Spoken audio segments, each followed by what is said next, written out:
So in short, we're sort of like a Carfax for used mobile phones, and we're used by companies as diverse as AT&T and Apple, Samsung, all the way down through the alphabet to companies like Verizon.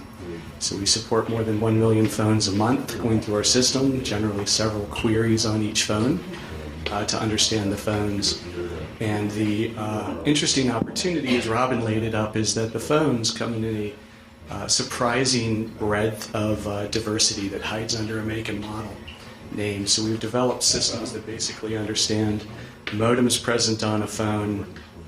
Well, this is our latest intro, and we have a paying customer for it, super importantly, as of this week. Yeah, I think I like the numbers that you guys that are it's a making. good idea, and people will actually pay for it. So that actually became real today. Roughly $10 million worth of phones going from Texas to the UK using this system. But we basically built a system that does an understanding of modems on the phone. You would think your phone has just sort of all Samsung S10s are the same. They're not. There's 19 different modem builds in that. So as you take these devices out of the United States and recycle them into the developing world, into Africa or Asia, or even Europe, as phones get pulled out of these markets, there's a really big problem that the modems aren't always compatible with the networks. And if the phone won't work, and this happens roughly 25% of the time, this destroys the value of the phones, which sort of destroys the incentive to recycle phones. This has really interesting ramifications. But said in the positive, we can actually take what is a sort of big, hairy, waxy mess and detangle that and make that really clear to companies. As you look at the environmental efficiency of this that correlates, this saves this industry tens of billions of dollars a year on hundreds of millions of devices moving around the planet.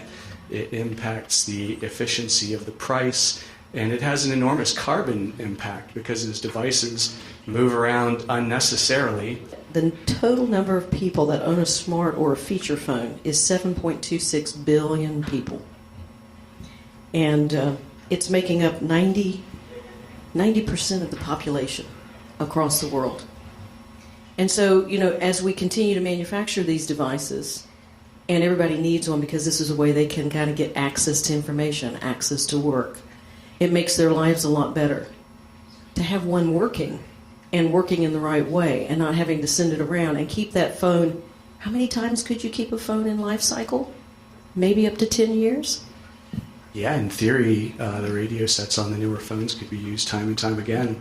And I'll say that John and I have been in this space. We started out as competitors 20 years ago, so it's so fun to get to work with him after admiring his savvy from across the field all these years. But when I started my first company in the space, there was a stat by the International Telecommunications Union that basically said that the number one indicator for growing economies in the developing world was the presence of mobile technology.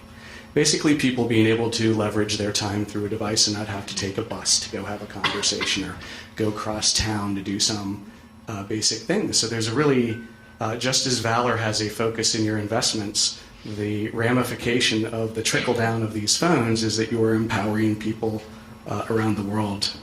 The bottom 2 billion, as the Grameen Foundation founder calls it. But we are now in talks with the Global Carrier Organization to bring our tools to 800 carriers globally with 5 billion endpoint customers. Multiple VCs that we spoke with going through funding rounds this year. There was one person that we talked to, and that was Robin, that actually understood who we are, what we do, the billions of dollars of ramifications around this, and instantly understood it and supported it. And